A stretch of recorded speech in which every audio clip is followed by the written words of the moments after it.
इतिहास लिखने वाले बहुत आए, लेकिन इतिहास को बदलने वाला सिर्फ एक ही था। एक ऐसा इंसान जिसने महलों जैसी जिंदगी को लात मार दी ताकि आप और हम आजाद हवा में सांस ले सके। आज बात उस शख्स की जिसने 7 समुंदर पार जाकर अंग्रेजों की आंखों में आंखें डालकर कहा था, मेरा भारत आजाद होगा। कटक की गलियों और वो जिद्दी बालक 23 जनवरी 1897 उड़ीसा का कटक शहर। एक छोटे से बालक ने आंखें खोली। नाम रखा गया सुभाष। घर में किसी चीज की कमी नहीं थी। पिता मशहूर वकील थे। सुभाष चाहते तो ऐसो आराम की जिंदगी जी सकते थे, लेकिन जानते हैं, बचपन में जब बाकी बच्चे खिलौनों से खेलते थे, सुभाष विवेकानंद की किताबें पढ़ते थे। उनके दिल में बचपन से ही एक सवाल चुभता था, मेरा भारत गुलाम क्यों है? साहब नहीं, सिपाही बनना है। जवान हुए तो पिता ने इंग्लैंड भेजा। कहा, जाओ बेटा, बड़े अफसर आईसीएस बनो। सुभाष ने परीक्षा दी, पूरी दुनिया में चौथा रैंक लाया। आज के समय में समझ लीजिए जैसे कोई आईएएस टॉप कर दे।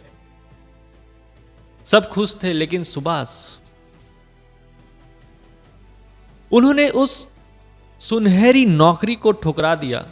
उन्होंने कहा, जिस सरकार ने मेरे देशवासियों को बेड़ियों में जकड़ा है, मैं उसका नौकर नहीं बन सकता। वो साहब बनकर राज करने के लिए नहीं, बल्कि सिपाही बनकर लड़ने के लिए पैदा हुए थे। जी हां, आज हम लोग बात करेंगे सुभाष चंद्र बोस, नेताजी के बारे में इस चैनल पे। उम्मीद करता हूं आपको ये वीडियो अच्छा लगेगा। अंत तक जरूर देखें। बहुत सारे टॉपिकों के बारे में आज मैं बात करने वाला हूं, नेताजी के बारे में।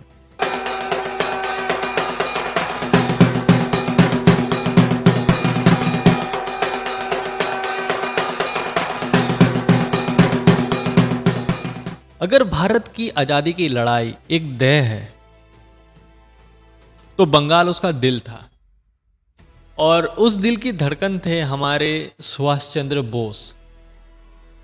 भले ही नेताजी का जन्म कटक में हुआ था, लेकिन उनकी रूह कलकत्ता की उन गलियों में बसती थी जहां इनकलाब का नारा हवाओं में बहता था। साल 1916, कोलकाता का मशहूर प्रेसिडेंसी कॉलेज, वहां एक अंग्रेज प्रोफेसर था, ऑटन, जो भारतीय छात्रों के साथ हमेशा बदतमीजी किया करता था। एक दिन उसने हद पार कर दी जब उसने एक छात्र को कहा कि अपने हाथ से वो कलावा को निकाल के फेंक दो। फिर क्या था, एक नौजवान छात्र खड़ा हुआ, आंखों में आग और सीने में स्वाभिमान। सुभाष ने अंग्रेजों के उस घमंड को उसी कॉलेज के गलियारों में चुनौती दी। उन्हें कॉलेज से निकाल दिया गया क्योंकि उसने उस प्रोफेसर को एक थप्पड़ जड़ दिया था। लेकिन उस दिन बंगाल ने देख लिया था कि अंग्रेजों की लाठियों से ना डरने वाला एक बागी पैदा हो चुका है। ऐसे थे हमारे सुभाष बाबू, नेताजी सुभाष चंद्र बोस ऐसे थे। जब सुभाष आईसीएस की नौकरी छोड़कर भारत लौटे, तो गांधी जी ने उनसे कहा, कलकत्ता जाओ और चित्तरंजन दास से मिलो। देशबंधु चित्तरंजन दास बंगाल का वो नाम जिसे सुनकर अंग्रेज कांपते थे। सुभाष ने उन्हें अपनी राजनीतिक गुरु माना। गुरु और शिष्य की इस जोड़ी ने बंगाल को क्रांति का गढ़ बना दिया। सुभाष को कलकत्ता म्युनिसिपल कॉरपोरेशन का सीईओ बनाया गया उन्होंने बंगाल के आम लोगों के लिए काम किया, स्कूलों में क्रांतिकारियों को नौकरी दी। अंग्रेजों को समझ आ गया था कि लड़का कलम से भी मारता है और इरादों से भी। इतिहास अक्सर हमें बताता है कि आज़ादी की लड़ाई एक सुर में लड़ी गई, लेकिन सच यह है कि उस महासंग्राम में दो ऐसे विचारधाराएं थी जो एक दूसरे का सम्मान तो करती थी, पर उनके तरीके बिल्कुल अलग थे। एक तरफ थे महात्मा गांधी, जिनके पास सत्य और अहिंसा का हथियार था, और दूसरी तरफ थे सुभाष चंद्र बोस, जिनका मानना था कि आज़ादी भीख में नहीं मिलती, उसे लड़कर हासिल किया जाता है। ये दो विचार थे गांधी जी और सुभाष चंद्र बोस के बीच में, कभी भी तनाव नहीं थे, लेकिन उन दोनों का मत काफ़ी अलग था। विवाद की शुरुआत तब हुई जब 1938 में नेताजी कांग्रेस के अध्यक्ष बने। द्वितीय विश्व युद्ध वर्ल्ड वार 2 के बादल मंडरा रहे थे। नेताजी का कहना था कि ये मौका है, अंग्रेज युद्ध में फंसे हैं, हमें अंदर से हमला तेज कर देना चाहिए। लेकिन गांधी जी और कांग्रेस के बड़े नेता इस हक में नहीं थे। वे चाहते थे कि अंग्रेज खुद अपनी मर्जी से सत्ता छोड़े। नेताजी को लगा कि वक्त हाथ से निकल रहा है। उन्हें गांधी जी की धीमी रफ्तार पर ऐतराज था और गांधी जी को नेताजी के क्रांतिकारी जोश से। त्रिपुरा का वो ऐतिहासिक चुनाव 1939 में हुआ था। एक चुनाव हुआ था वहां पे कांग्रेस का, जिस टाइम सुभाष चंद्र बोस कांग्रेस के ही हिस्से थे। 1939 में फिर से चुनाव हुए। गांधी जी नहीं चाहते थे कि सुभाष दोबारा अध्यक्ष बने। उन्होंने अपनी उम्मीदवार पटाभी सीतारमैया को मैदान में उतारा नेताजी के अगेंस्ट में। चुनाव हुआ और नतीजा क्या निकला? नेताजी जीत गए। पूरा देश दंग था, लेकिन गांधी जी ने एक ऐसी बात कही जिसने सबको हिला दिया। उन्होंने कहा, सीतारमैया की हार मेरी व्यक्तिगत हार है। जिस इंसान को गांधी जी ने खुद चुना हो, उसकी हार बापू को कितनी चुभी होगी। नेताजी जीत तो गए थे, लेकिन उनके उनके लिए कांग्रेस में काम करना अब नामुमकिन हो गया था।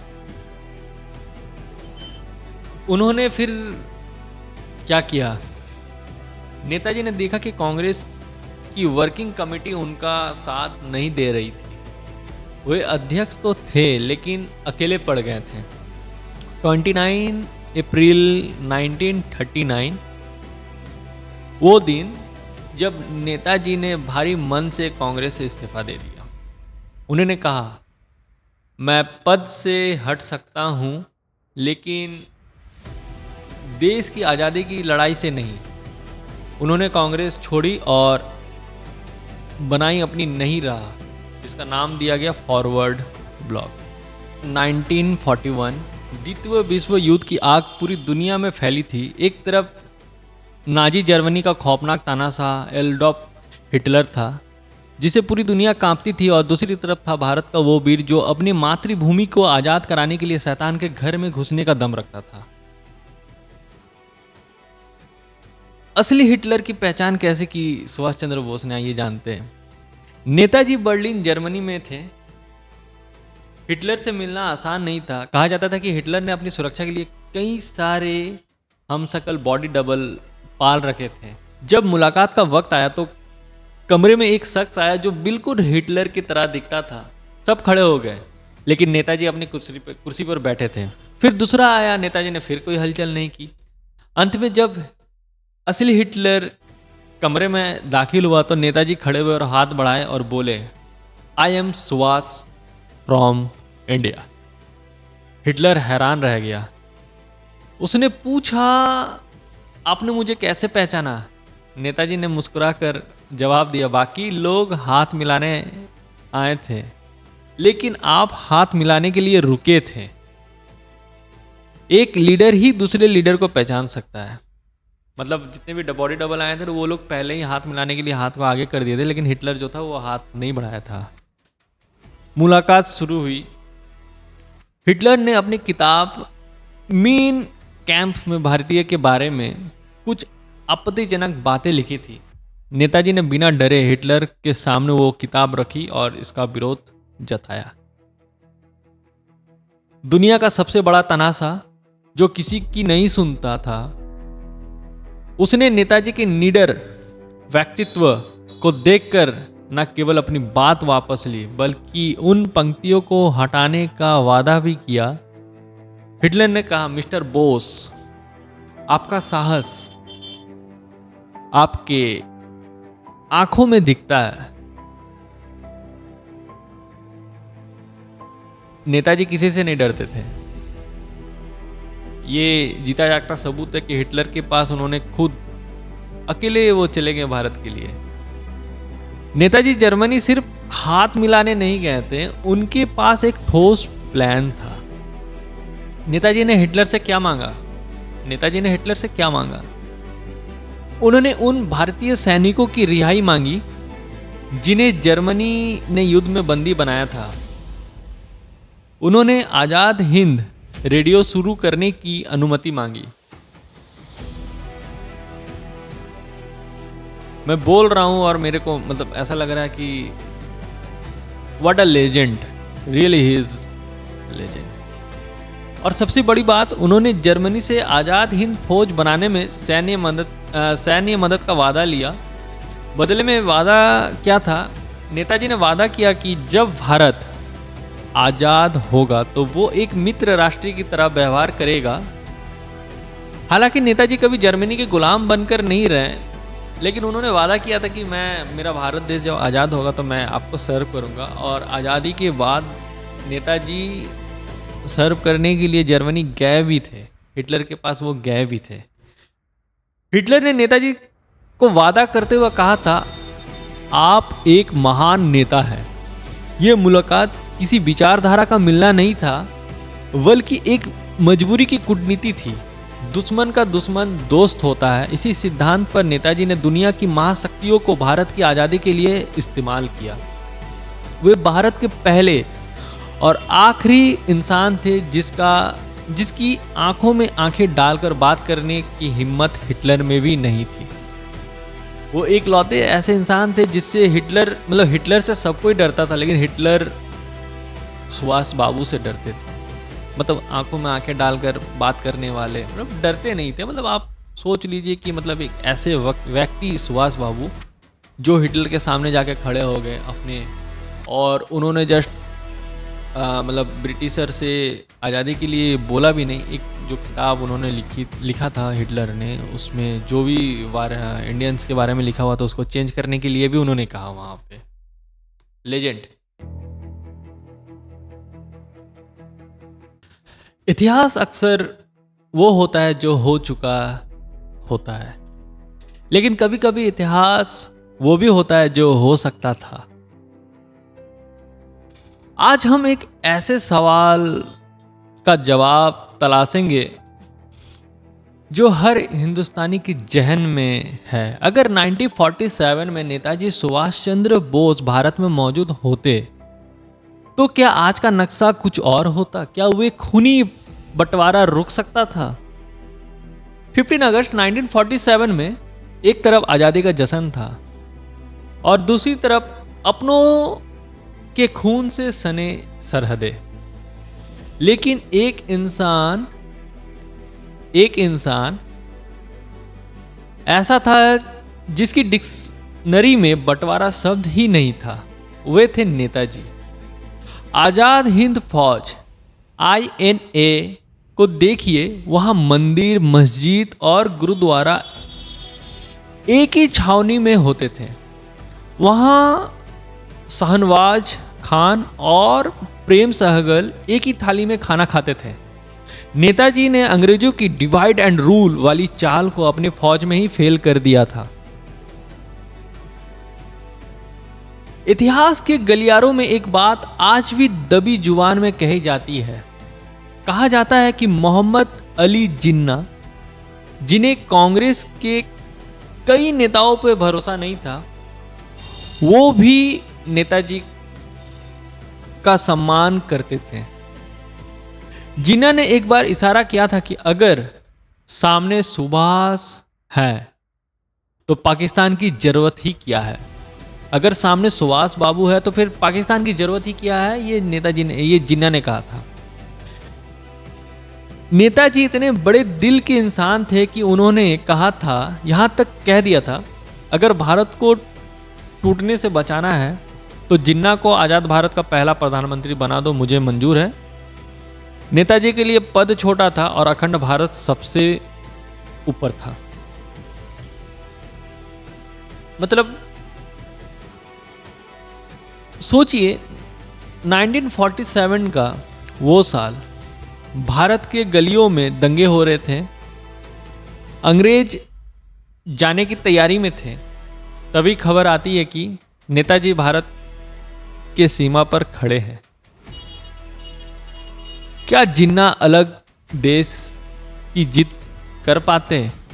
क्या नेहरू और पटेल को बंटवारा मंजूर करना पड़ता?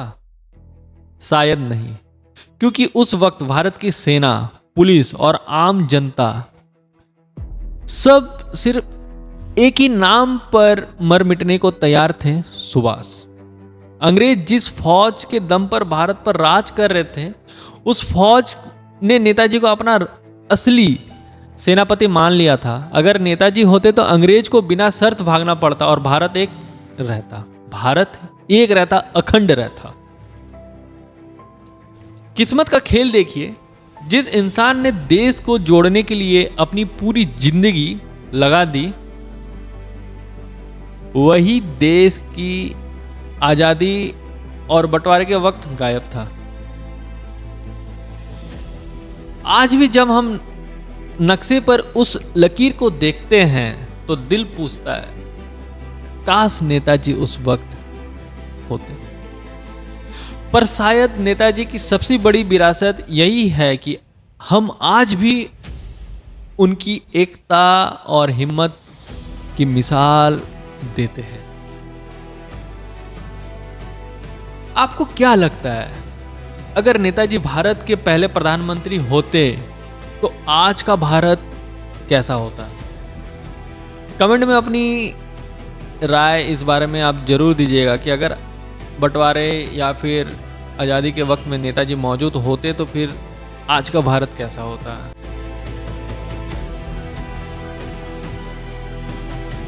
16 जनवरी 1941 कोलकाता का एलिगन रोड। अंग्रेजों को लगा कि उन्होंने सुभाष को घर में कैद कर लिया है, लेकिन उन्हें क्या पता था कि शेर के पिंजरे को वो देख रहे हैं, असल शेर को नहीं।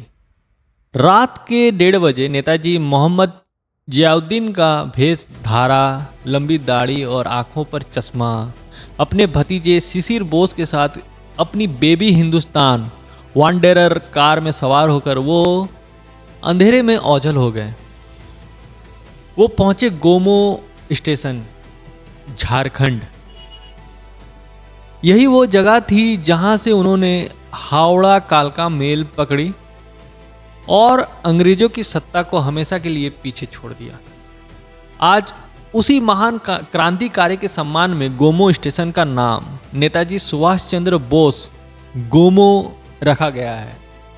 ये स्टेशन उस ऐतिहासिक पलायन का गवाह है। अब बात उस राज की जो आज भी विवाद खड़ा करता है। कुछ इतिहासकारों का और क्लासिफाइड थ्योरीज का दावा है कि अंग्रेज का तत्कालीन भारतीय नेतृत्व के बीच एक गुप्त समझौता हुआ था। कहा जाता है कि ब्रिटिश प्रधानमंत्री क्लेमेंट एटली और भारतीय नेताओं के बीच एक सहमति बनी थी कि अगर नेताजी कभी भारत लौटते हैं तो उन्हें वार क्रिमिनल, युद्ध अपराधी के तौर पर अंग्रेजों को सौंप दिया जाए। क्या यही वजह थी कि नेताजी कभी खुलकर सामने नहीं आए? क्या गुमनामी बाबा के पीछे का सच यही डर था? यह सवाल आज भी आजाद भारत की लोकतांत्रिक दीवारों पर दस्तक देती है। आज भी लोग सोचते हैं, क्या गुमनामी बाबा ही सुभाष चंद्र बोस थे? 18 अगस्त 1945 ताइवान का ताइहोकू एयरपोर्ट, कहा गया कि एक विमान दुर्घटना में नेताजी शहीद हो गए। लेकिन ताज्जुब की बात देखिए, ना कोई तस्वीर मिली, ना उनके अवशेषों का डीएनए टेस्ट हुआ। शहनवाज आयोग से लेकर मुखर्जी आयोग तक फाइलें खुलती रही, बंद होती रही। जापान के रेनकोजी मंदिर में रखा राख आज भी चिल्ला चिल्ला कर पूछ रहा है, क्या ये वाकई मेरे नेताजी हैं?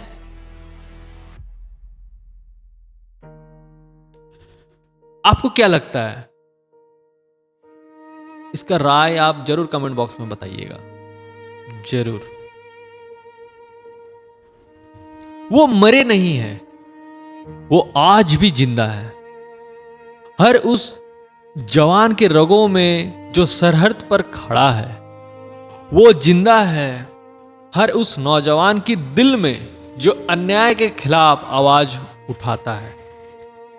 अंग्रेजों ने सोचा था कि वो एक इंसान को मार देंगे, लेकिन उन्होंने एक ज्वाला को जन्म दे दिया।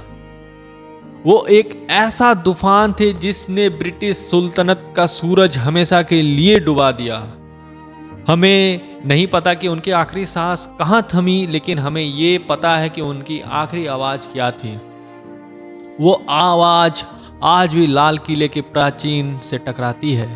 वो आवाज जो हिमालय की चोटियों पर गूंजती है। वो आवाज जो हर हिंदुस्तानी की पहचान है। बोलो जय हिंद, बोलो जय हिंद, जय हिंद, वंदे मातरम।